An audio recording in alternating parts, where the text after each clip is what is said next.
Train up a child in the way he should go, and when he is old, he will not turn from it. Wise words from Proverbs 22. But what exactly should that training entail? What are the most important things to teach our children? Sharing the gospel with your children is obviously first on that list, but teaching them to manage money wisely, according to God's financial principles, can spare them a lifetime of hardship. Financial planner and teacher Rob West tells us how to do that. Then he takes your calls at 800-525-7000. 800-525-7000. I'm Steve Moore. This is MoneyWise. Well, Rob, before we dive into this important topic, it strikes me that some listeners might be frustrated by this. Maybe no one taught them the wise use of money when they were kids. Now they're struggling, and the idea of teaching biblical financial principles to their own children seems somewhat daunting. So encourage us here. Well, the first thing I'd say, Steve, is that it's never too late to learn how God wants you to manage the resources he's entrusted to you. You need to grasp that he owns everything. We're just stewards. That's, of course, the starting point.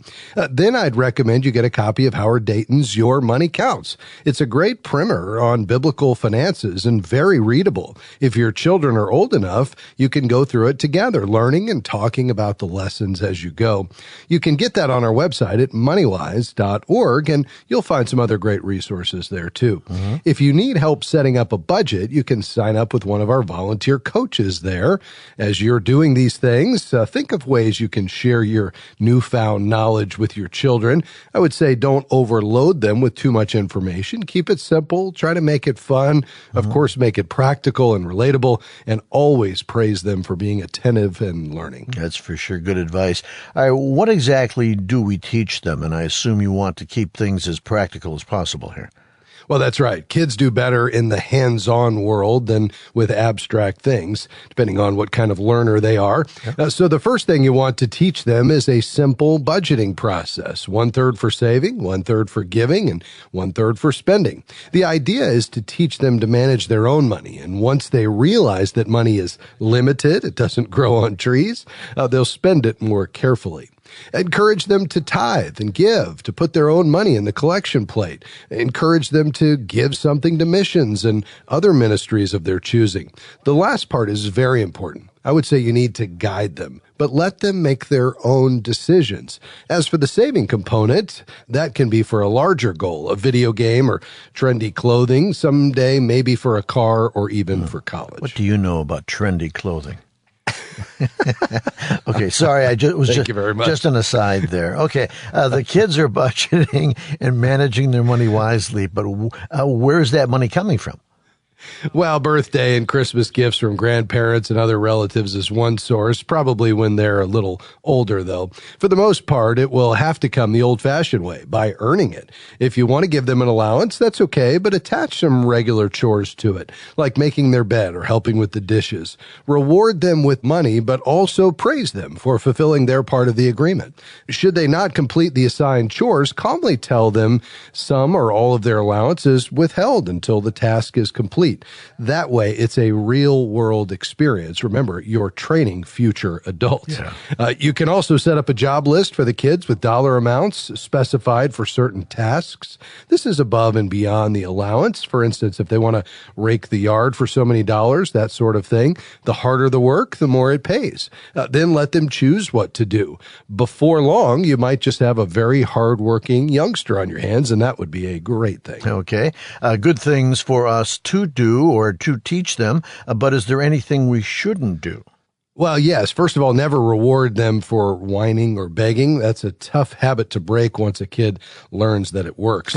So if your child desperately wants something, set up a plan to earn and save for it. Perhaps on the save jar or a bucket or category, take a picture or have them print out a picture of what they're saving for. So it's right there and it's visual. It'll be tough at first, but soon enough, most kids learn the system and do well with it. Remember that praise is as important as money. money, so encourage them along the way.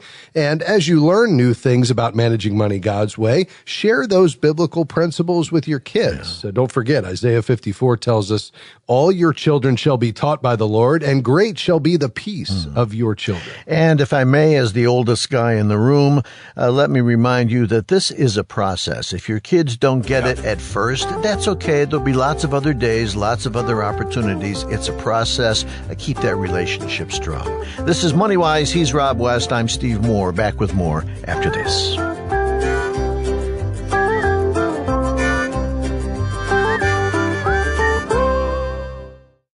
Do you know if you have enough money, enough house? Do you know how much is enough? If not, Ron Blue can help with his book, Master Your Money, a step-by-step plan for experiencing financial contentment. Learn how to save, invest, and give wisely, how to create a long-term financial plan, and how to get out of debt. You'll find it all in Master Your Money by Ron Blue. Available when you click the store button at MoneyWise.org. Many people adopt an attitude toward marriage and finances that it'll all work out somehow, but sadly, it often doesn't. Financial woes can devastate a marriage, but there is a better way. God's Way. Money and Marriage God's Way by Howard Dayton will help you discover God's approach to growing your finances, strengthening your relationship with your mate, and cultivating godly joy. Money and Marriage God's Way is available when you click the store button at MoneyWise.org.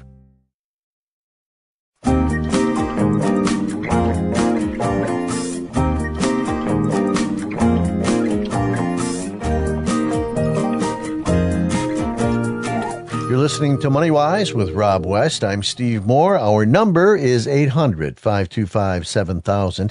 Incidentally, that number is available 24/7, so if you're busy and can't call right now, call later. It's 800-525-7000. Let's begin by going up to Minneapolis. And Rita, thanks so much for calling in today. What's your question? Okay, my question today is, thank you, I enjoy your show. Thank you. I'm a 63-year-old blue-collar worker making a comfortable income. Okay. I plan to retire in 2.5 years at age 66, collecting Social Security at 70. Okay. At retirement, I'll receive $1,300 per month in a pension. I have no debt. By careful savings and prudent spending, I have $100,000 in a Roth and $650,000 in a 401k in diversified mutual funds. My question is this.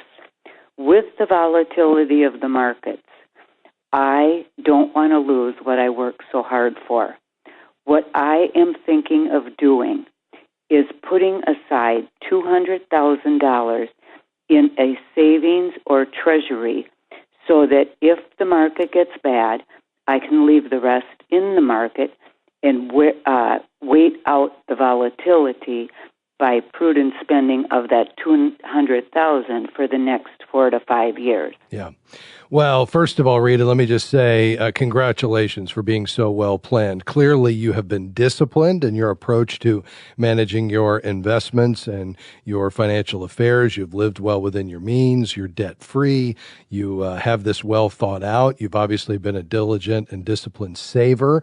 And so all of those things are the right things to do. And now you're in a position where you, of course, can trust God, but He's also given you provision for this season of life for you to rely on. But I also think it's important to do exactly what you're doing, and that is to say, how can I be the most effective manager of these resources during this season of life? I appreciate the facts that you laid out here. That was helpful. Let me ask you this. When you start taking Social Security and the pension, will that cover your total expenses on a monthly basis? Yes, it would. Okay, but are you going to retire prior to age 70? Yes, I am at age 66. And yes, I would probably have to dig into something for a couple of months or years. So between 66 and 70, you're going to be drawing from this roughly $800,000 to supplement what you will ultimately be taking from Social Security. Correct. Okay. Yeah, I think that's important to think about. And you want to, and you've probably already done this just hearing you describe your situation. But if you haven't, go ahead and put together a budget of what your retirement expenses will look like so you know exactly what that number is over and above your pension that you'll need to generate. What we normally will see, and again, this doesn't replace wise counsel, a professional looking at your situation, because I can't possibly know all the details in 3 minutes to be able to give you a definitive answer. But generally speaking, what we would see is when somebody has 100% of their money covered through guaranteed income sources, pensions and Social Security, you don't need quite as much available in cash as you do if you're relying on those savings and the investments to generate a significant portion of your income in retirement. And so normally what we would see is people keeping between 1 and as much as 3 years worth of expenses in cash and cash equivalents, not trying to chase yield because that involves more risk, but staying very conservative with treasuries and money markets and CD ladders and things like that, so that during a period of a down market, if you had, let's say, 50 or 60% of the portfolio in stocks and 40% or so in bonds, during a period of a down market, you wouldn't have to touch that, because outside of a health emergency, the greatest retirement risk is often having to withdraw funds from a portfolio during severe market conditions, which happened to a lot of people during the Great Recession. And these magnify the impact of the downturn because you can't wait it out. And so I think when we're relying on, let's say, a 4% withdrawal rate, which is what I would recommend, where you'd have roughly 60% in stocks and 40% in bonds, if you have that 2 to 3 years worth of anticipated withdrawals in reserve, then you can wait out a downturn. In your case, I think you'd probably want that 2 to 3 year amount during the 4 years between age 66 and 70. And then perhaps after age 70, once you know your expenses are covered, you could begin to pare that back to between 1 and 2 years worth of cash. Does that make sense? It does. The only thing I'm reluctant to do is to draw out of a market period when it's down. Whereas if you have a cushion all the time, you never have to do that. Oh, I completely agree. And I don't want you to take it out during a downturn. That's why we would have that 2 to 3 years. And perhaps if you want to be more conservative, you would want to be on, more like the 3-year end where you have cash. And so you're not touching the stock and bond allocation. You're just drawing down from the cash in the event of a market downturn that lasts for 1, 2, or 3 years. Because as I say, that is perhaps the greatest retirement risk, is having to withdraw funds from a portfolio during those severe market conditions. Let's go to West Palm Beach, Florida. Hey, Joe, what's on your mind today, sir? Oh, ma'am, excuse me. That's okay. I was calling because my husband and I were just in conversation. We need to pull some equity because there's some things that need to be fixed in our home. And we were unsure of whether to pull it, like refinance, or if we should do a line of credit. Yeah. Do you expect to pay this back in a relatively short period of time? So is this just a temporary funding to go ahead and complete the job, but you think you can pay it back in, let's say, a couple of years? Or do you think you're going to have to extend this out for 10 or 15 or more years? No, I'm hoping that we can do it in a couple of years. Okay. All right. Yeah, I'm going to suggest that you don't refinance the whole thing. You would actually go up on the rate if you do that. And not only would you have the cost of the refinance itself, but you're actually going to increase the overall interest rate over the next 27 years as you pay it back. And if you have the ability and you really are well planned in this, you're disciplined to take either a line of credit or, better yet, a home equity loan where you'd get a set amount, you can get a fixed rate with no prepayment penalty as opposed opposed to a line with an open amount and a variable interest rate on the line of credit. That would allow you to pull only what you need, do the renovations, and then really just focus like a laser on paying that back, paying it off completely, and then you preserve this great interest rate that you have on your current mortgage. I would also think about what you might need to do, Joe, as you and your husband look at your spending plan and your other goals and priorities, that once this is paid back, think about adding one extra payment a year to that first mortgage to see if you can take that 27 years and turn it into 23 or 24. You could do that 1/12 every month. You could do that just by using a bonus or some other windfall once a year to send one extra payment. But that's really going to make an impact in the number of years and the amount of interest that you pay over the life of the loan. But to do this, to answer your question, I would go with the home equity loan as opposed to the refi or the line of credit. Okay, great. All right. Thank you. I appreciate it. All right, Joe. Thanks for calling today. Thanks, Joe. This is MoneyWise. He's Rob West. I'm Steve Moore. Back with your calls, 800-525-7000.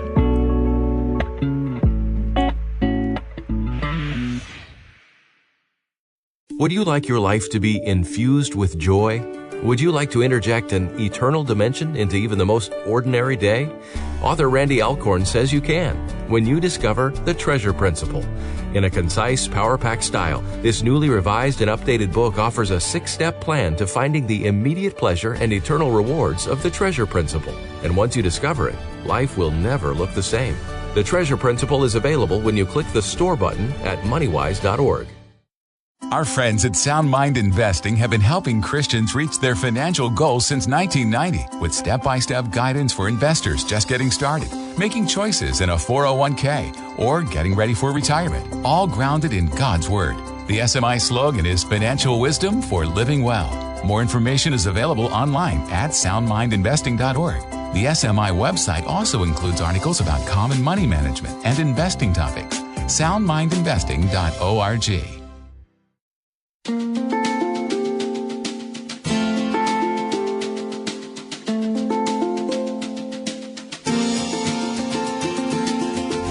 Hey, if you'd like to join the conversation today, feel free to call right now, 800-525-7000. Carol called in, Rob. She says, Rob mentioned a Christian organization for debt consolidation. Could you please mention this on the air again? Rob? Yeah, I think it's important to distinguish, and by the way, Carol, thanks for your call, distinguish between debt consolidation and debt management.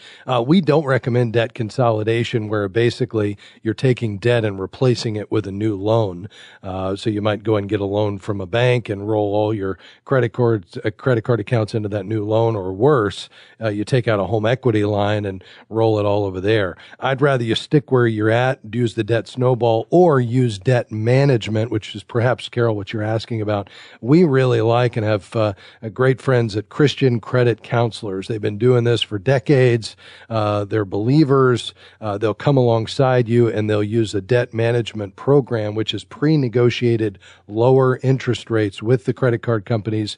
You'll pay one payment through them, and you will pay off your accounts much sooner and with less interest going to the credit card companies. So if you're in debt with credit card debt, go to ChristianCreditCounselors.org and you'll find those folks wonderful to work with. It's a nonprofit, by the way. Great folks, great track record, same mindset that you have. They'll understand if you want to continue to give during this process, and they can be trusted. Let's go up to Binghamton, New York. Hey, John, what's on your mind today, sir? One big question that I have is every time I hear somebody talk about, or maybe research online, something about the 529 savings plans. And I remember reading, that's for the college, right? And I remember reading something in the fine print about an IRA account where you could kind of do the same thing. Use it for college. Yeah, you can, John. What most people will do is use a Roth IRA essentially for a college savings vehicle. And here's the reason why. You can put in your annual Roth IRA contribution. Remember, with a Roth, you're not getting a deduction. So this is after-tax money. It then grows on a tax-free basis. And then when you pull it out for qualified educational expenses, you bypass the 10% early withdrawal penalty. And as long as you're only, and this is key, as long as you're only pulling out your original contributions, the amount that you put in after tax, not your earnings. And by the way, when you make a withdrawal from a Roth, that's what comes out first. Then there's no tax due on it.